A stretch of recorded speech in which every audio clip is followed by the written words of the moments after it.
Greetings, YouTube. This is episode 6 of TEW 2016 WWE Red vs. Blue. We are live for Smackdown, week 4 of July 2016, the last episode before Battleground. And this is also day 2 of the WWE brand split draft. We are in Kemper Arena in Kansas City, Missouri, in front of 15,128 people. SmackDown opens up with The Miz hosting Miz TV, and he lets everyone know that Dolph Ziggler suffered a dislocated knee, and he uses that in quotes, this past Monday night on Raw, and will be unable to compete for his Intercontinental Championship on this coming Sunday at Battleground. And he says coming up next will be a triple threat match to determine the new number 1 contender for his championship, and will face him at Battleground. He trashes Ziggler by saying, hey, does he really have this injury? Because to me it seems like maybe he's faking this injury because he wasn't ready to face me in a championship match on pay-per-view, big time matchup, because he knows he was going to lose and he didn't want to he didn't want to face the embarrassment, so he came up with a convenient injury right before the show to get out of the match. He did say, however, that once Ziggler comes back, he will get his opportunity, because rest assured, come Battleground, he will retain his Intercontinental Championship against whoever he will face. And the participants in the matchup will be Alberto Del Rio, Cesaro, and Sheamus. Now, come to find out that Ziggler's injury will only keep him out of action for 17 days, which to me is kind of on the light side for a dislocated knee, because that seems like a pretty bad injury. And I did take a look. I went to the Google machine. I did a search for dislocated kneecap, and from what I saw, it usually takes about like 4 to 6 weeks on average for that type of an injury to heal, and that's not even including, getting back into physical activity. So, in reality, Ziggler should have been gone for at least a month. But, I mean, I guess I'm not going to complain of him only being out 17 days in this regard, but, I think there should be a little more realism. I don't know how they come up with it. I checked the mods with the injuries, and the settings are like minor, medium, and major injury, which I don't really like that setting, because it needs to be more exact. Like if you break your hand, you could consider it a minor injury, but it's not going to be an injury that, might keep you out of action for a week. It could keep you out of action for up to a month,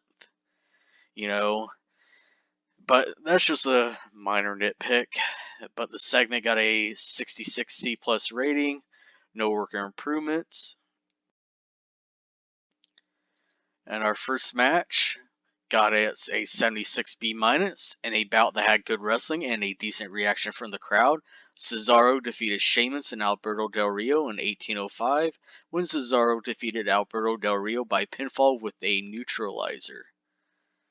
Cesaro sustained a strained bicep, which shouldn't keep him out of action, I hope, because that would really suck if, that strained bicep would keep him out at the pay-per-view, and then we'd have to find another new number 1 contender.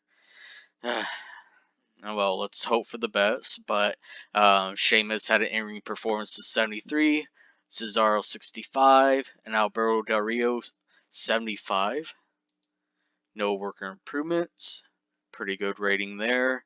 So tentatively, it's going to be Cesaro versus The Miz for the IC title at Battleground this Sunday. And we'll get the first group of selections for day 2 for Monday Night Raw.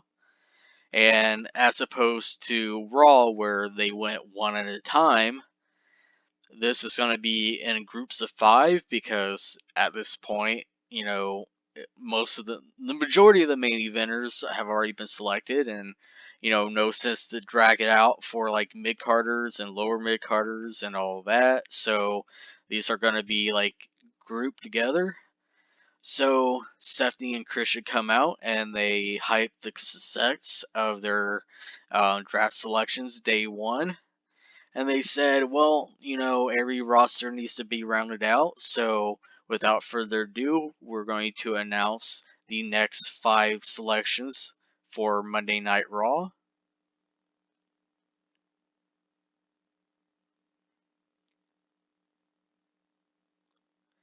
And these were done off camera, but they're being announced now.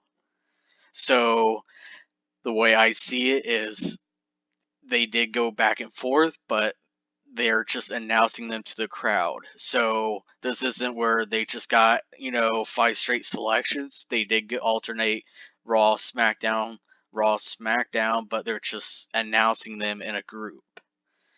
So the Raw's next 5 selections are as follows. First is Braun Strowman. Then they selected Luke Harper, Neville, Tyler Breeze, and then finally Apollo Crews.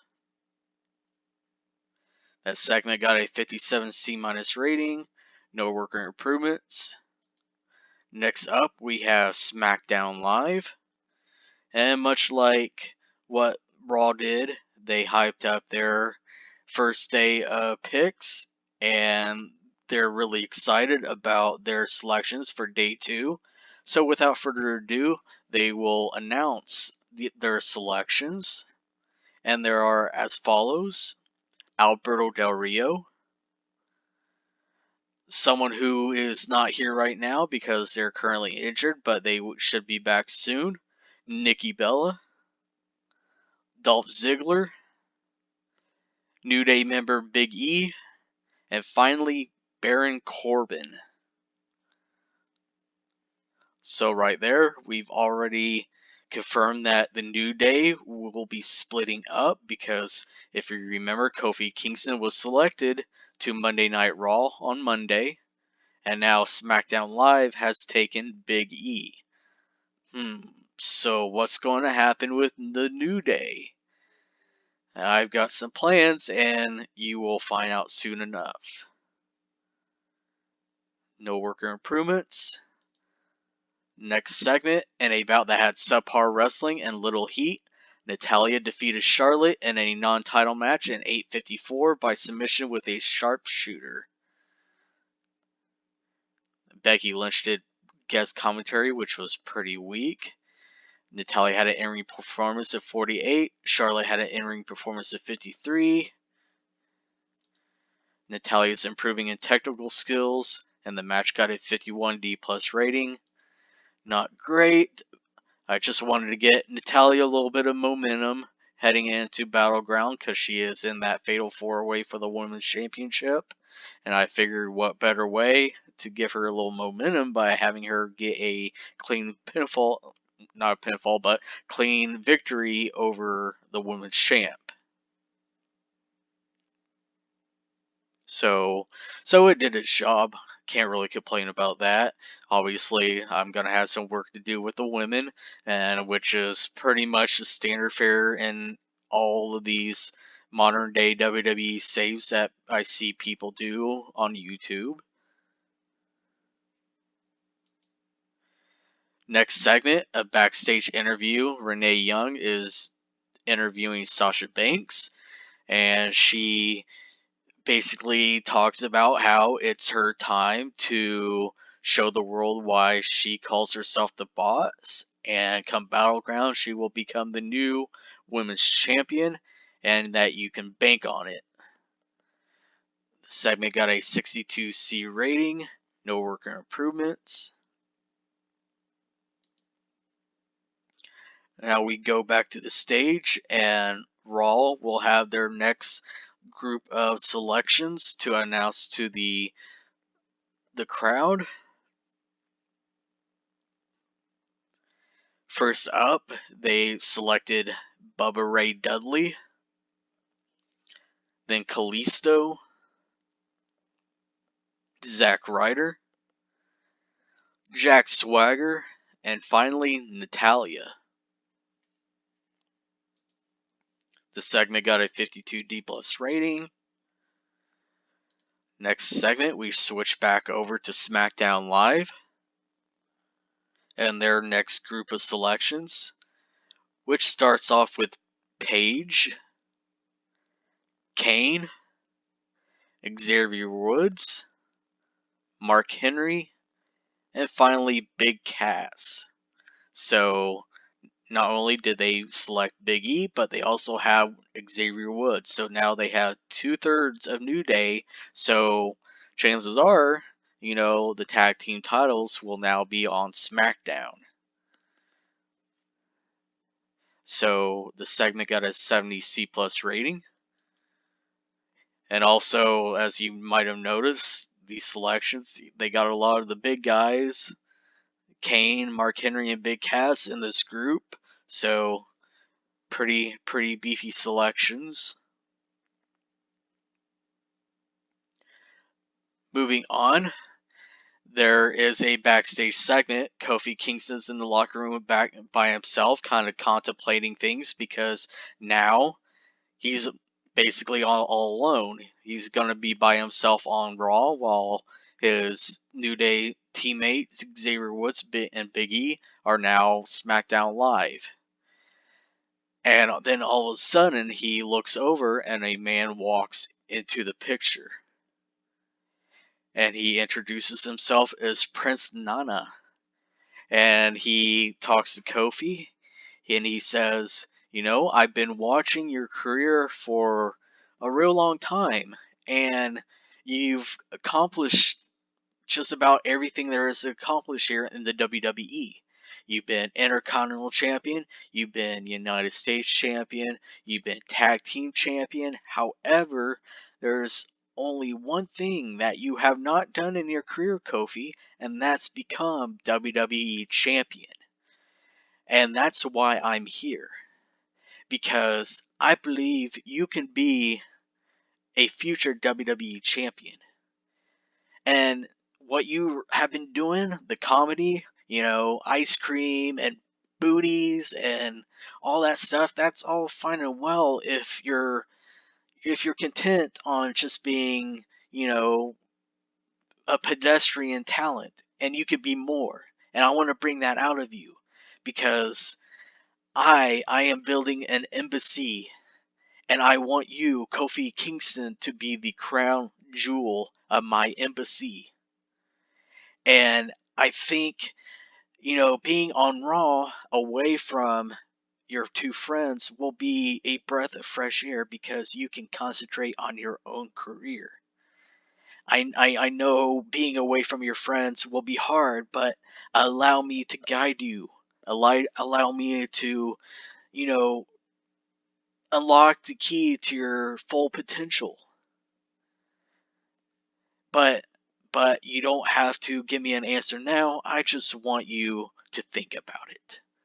Because I am in the WWE now, and I am building the embassy, and I want you to be a part of it. I want you to be the crown jewel. I want you to think about the money. I think about the fame and all the championships that I can help bring to you. Just sign on the dotted line. That's all you have to do. And I'll be looking forward to speaking with you soon. And as he finishes that, both Big E and Xavier Woods come into the picture.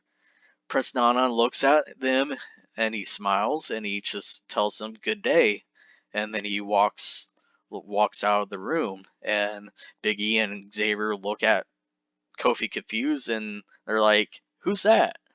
Who? Who? Who is that?" And Kofi, you know, obviously was thinking about what Prince Nana was talking to him about, and Kofi is just like kind of brushes it off. He's like, "Oh man, don't worry about it. It's just talking business." Like, "Oh, well, everything okay?" And Kofi's like, "Yeah, we got a match to, prepare for this Sunday. I guess, our time as a group is coming to an end because we're going to be on separate brands now. So let's just enjoy the time we have now and just let's not worry about it." And that's the end of that segment. Prince Nana has debuted his royalty gimmick and has gotten an initial rating of great. And it starts the New Day or New Ambition storyline. The segment got a 50/60 minus rating, no worker improvements. So yeah, what do you think about the debut of former Ring of Honor manager Prince Nana? I'm a big advocate of managers in wrestling, and I want to inject the WWE with managers. And I think Prince Nana is a perfect way to do this. This is a storyline I have been thinking about for quite some time. Kind of like, give a little breath of life in New Day, because, you know, he's right, because you can only go so far with the comedy. And I think I want to explore this a little bit more. And this isn't going to be the end of this by no means. It's going to be dragged on for some time. Just to let you know, kind of spoiler alert, but how is it going to drag on? What's going to happen from here? You'll just have to find out. Next segment, we've got another backstage segment with Shane McMahon and Edge in the backstage locker room, kind of discussing the draft and the upcoming Battleground pay-per-view. And they get a knock on the door. Shane McMahon tells that person to come in, and we see that it's none other than Paul Heyman. And Paul Heyman shakes Shane and Edge's hand, and he says, "Good evening, gentlemen. I bet you both would like to know why I'm here tonight. Because normally, I'm not here on SmackDowns because, quite frankly, Brock Lesnar doesn't work SmackDowns. But evidently, it's going to change because you did the wise and smart thing by drafting, Brock Lesnar #1 overall to SmackDown Live. So, why am I here?" Well, gentlemen, as you know, about, 12 years ago, when Shane, your dad, first started the original brand split, your sister Stephanie was the very first general manager of SmackDown. And you know what she did? She signed a young and up-and-coming guy to be the cornerstone of that SmackDown brand. And you know who that guy was? That guy was Brock Lesnar. And he took the Undisputed Championship with him exclusively to SmackDown, which caused Monday Night Raw to scramble and create the World Heavyweight Championship. See, Brock Lesnar and I did that because at that time, Brock was young. He was hungry. He wanted to make a name for himself. And kind of like SmackDown, because SmackDown was trying to get out of the shadows of Monday Night Raw. They wanted to create a name for themselves as a brand, to separate themselves from Monday Night Raw. And that appealed to Brock at the time, because he understood. He understood that what Smackdown was trying to do. He was understanding what Stephanie wanted to do with that brand. However, after that, Brock created a name for himself, not only in the WWE, but in the UFC. He is a dual sports superstar. And because of that, he deserves to be places that draw the viewers, that draws the ratings, that makes the money. Because after all, he is a prize fighter. So, why am I here? Because I respect you, Shane.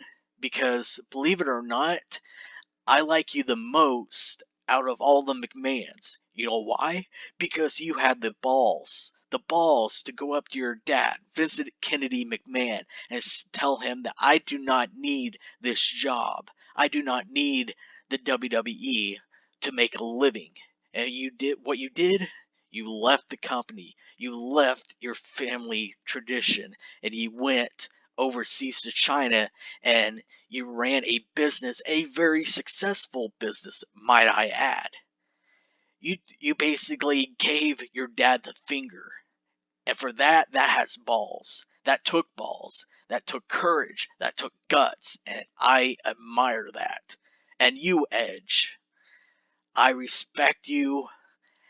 And little, you may not know this, but when I was working backstage in the WWE about, 17, 16 years ago, I was advocating for you.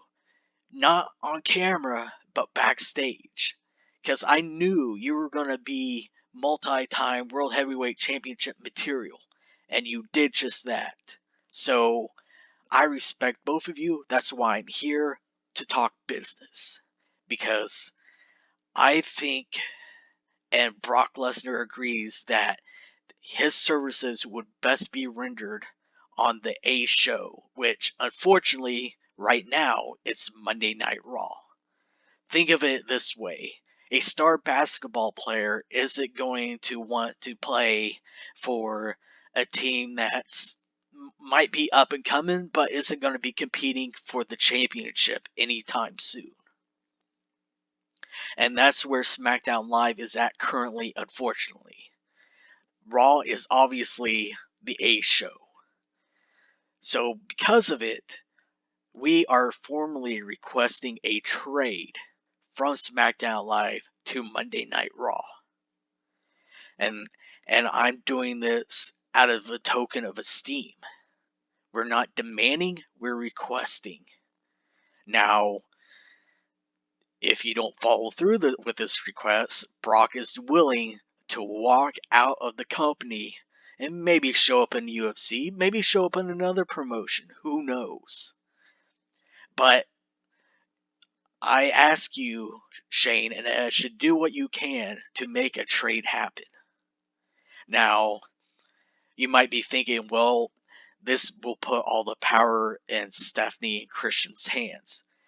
Don't worry about it, because I expect Stephanie and Christian to work with you two to net you guys a respectable return for a superstar, a dual sports superstar with crossover appeal, like someone like Brock Lesnar has.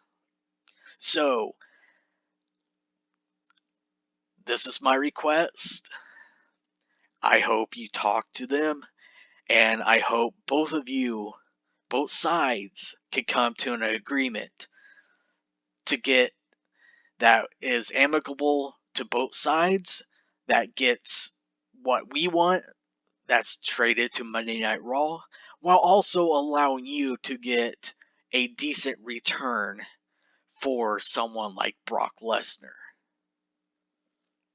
Do we have an agreement?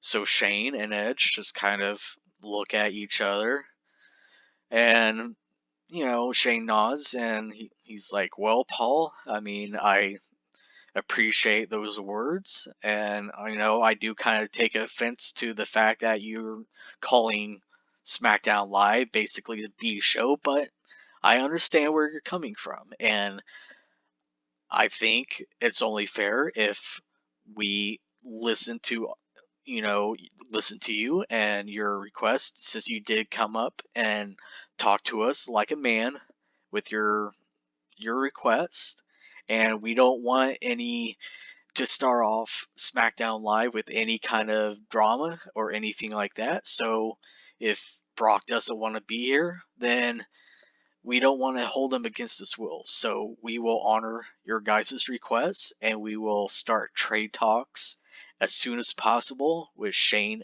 with Stephanie, and Christian. And Heyman smiles, is like, thank you guys. And from the bottom of my heart, thank you. And Brock, even though he doesn't have a heart, he thanks you too. And we will remember this.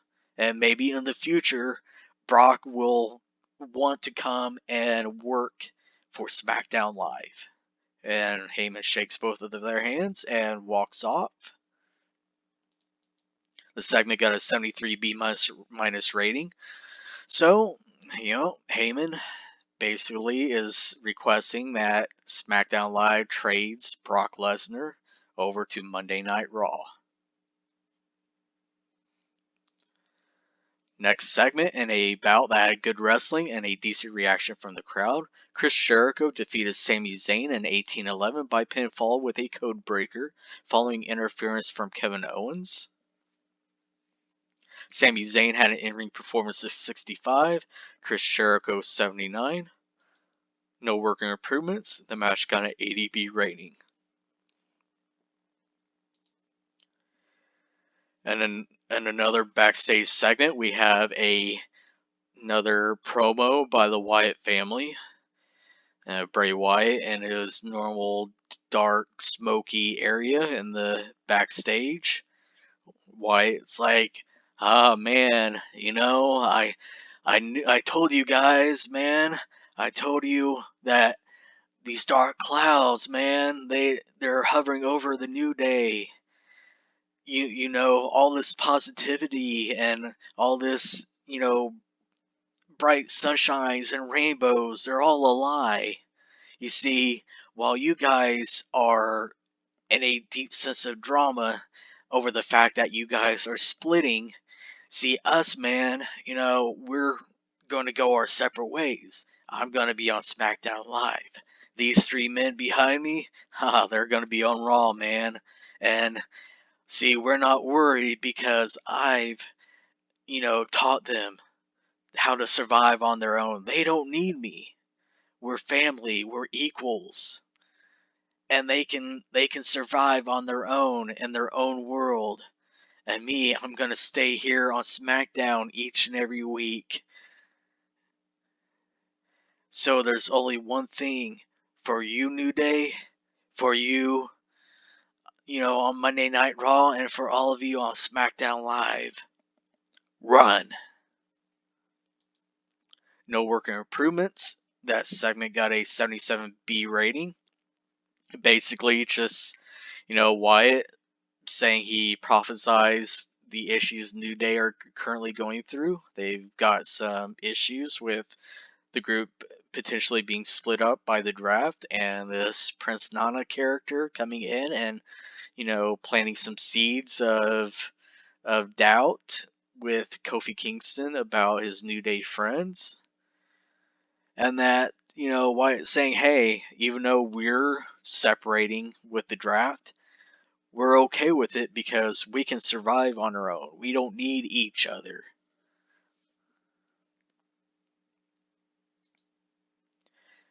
Next up is the final 6 selections for Monday Night Raw that's done on SmackDown. Well, there are more picks, but it's going to be done through WWE.com, kind of like what they've done in the past. But this is just like the last group of picks that they're going to do on the show. So their final group of picks are as follows: Fandango, Emma, Bo Dallas, Eric Rowan, Heath Slater, and Curtis Axel. So basically what Bray Wyatt just mentioned in his promo, if you remember, Braun Strowman and Luke Harper were already selected by Monday Night Raw, and now Eric Rowan selected by Monday Night Raw. So Bray Wyatt's left on SmackDown, and the other 3 members of the Wyatts will now be on Monday Night Raw. The segment got a 55 C- rating, no worker improvements. Now we switch right back over to SmackDown Live and their final group of selections for the evening on the show, and they are as follows: Luke Gallows, Carl Anderson, Jimmy Uso, Jey Uso, Naomi, and Goldust.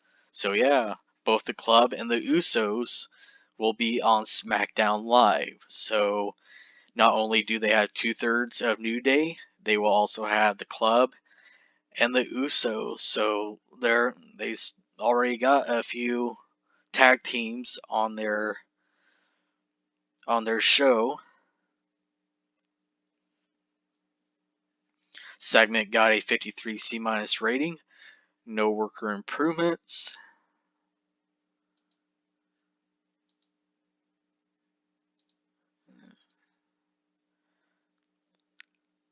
Ooh, not a great rating. I was hoping for more. But in a good match, Dean Ambrose and Seth Rollins defeated AJ Styles and John Cena in 1927, when Dean Ambrose defeated AJ Styles by pinfall with an assisted powerbomb. During the match, we also saw Carl Anderson run in and attack Styles, and Luke Gallows also attacked Styles. And then we also had John Cena turn on AJ Styles.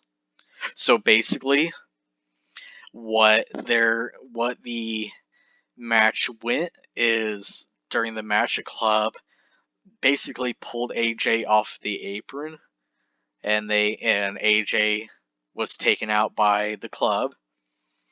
John Cena didn't even realize that the club came out and attacked AJ. John Cena was getting beat up by Rollins and Ambrose. Then when Cena goes over to make the tag, he realizes AJ isn't in the corner. Cena thinks AJ just, ditched him, refused to tag in, whatever. So after a while, AJ gets his bearings back and he gets back up in the corner. Cena finally what happens is Cena sees AJ back in the corner, but he goes back to wrestling the match on his own because he thinks AJ is just screwing him over. And then AJ had enough. He tags himself in, and he goes in and starts cleaning house on Ambrose and Rollins. And then all of a sudden, Cena comes in AA's Styles kind of as a payback because he thought AJ was purposely, trying to screw him over. So Cena's like, okay, I see you were avoiding tagging in, so I'm just going to, give you the AA and leave you high and dry, which led to Ambrose and Rollins pinning Styles to win the match. But it only got a 68 C+ rating, which is disappointing because, you would think in real life it would be a lot better. I was expecting at least a B- rating. I'm guessing probably because the odd heel face combination, since there's 3 baby faces and 1 heel. John Cena had an in-ring performance of 80, AJ Styles 65, Seth Rollins 80, and Dean Ambrose 79. No worker improvements. And also Roman Reigns to guest commentary, which was pretty weak, so that probably also affected the score a bit. The final segment has Seth, Dean, and Roman going at it, where basically Ambrose took out Rollins with the dirty deeds. Ambrose celebrates, turns around right into a spear by Roman, which was payback for Monday night when, if you remember, Ambrose gave Roman a dirty deed. So kind of a payback to his brother. And SmackDown ended with Roman Reigns holding up the WWE Championship in the air, signifying that come Sunday he's going to become WWE Champion once again. This segment got a 76 B- rating, no worker improvements. Post-show was a Battle Royal, which the Big Show won. The final four were Rusev, Kane, and Big Cass, with Rusev being the final elimination. And Rusev also got the most eliminations over the course of the match. And we ended the show with a 73 B- rating. The show lost its popularity in 45 regions, but once again, that's something we just got to expect because our popularity is too high, and we got it. And to not get the loss in popularity, we have to put on these amazing shows, like in the upper 80s, and yeah, kind of hard, but I'm not really worried about it because let's face it, a lot of people dislike Raw and SmackDown shows quite a bit in pay-per-views, but yet the company is still an international company basically. So, I'm not too fussed about it because, just by going by real life, the quality on the shows doesn't equal the popularity of the company. So I'm actually thinking about, like, I know this is kind of gaming the system, but it is just a game, and I'm doing it more for the storylines, more than like the popularities, because I don't want, because of the low ratings, like 73 by B minus, keep on getting these, we're gonna drop down, and from there, it's not realistic, basically, especially for a modern day mod. All right, so that's the end of SmackDown Live. One more thing, I will go over the final rosters, like the last set of picks for each show. I mean, unfortunately, I don't have fancy graphics with pictures to flash on the screen, but I will read them off to you. There's only about 7 more for Monday Night Raw. Aiden English, Sin Cara, Darren Young, Rhino, Primo, Epico, Tamina, and Summer Rae round out the Raw roster. And then SmackDown, we have Enzo Amore, R-Truth, Simon Gotch, Titus O'Neil, Alicia Fox, Victor, Connor, and Devon Dudley. So those are the rosters. Based on what you've seen on the shows the last 2 days, who do you think has the better roster?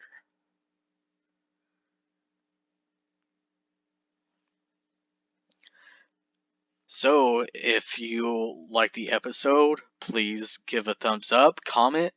What do you think about the draft so far? What do you think about the rosters? And we might have a smaller video being posted here, probably at some point within the next 24 hours, basically hyping up the Battleground pay-per-view, which would be our next show. And by then, we should have, yeah. So I think that's about all I have for today. So until next time, take care.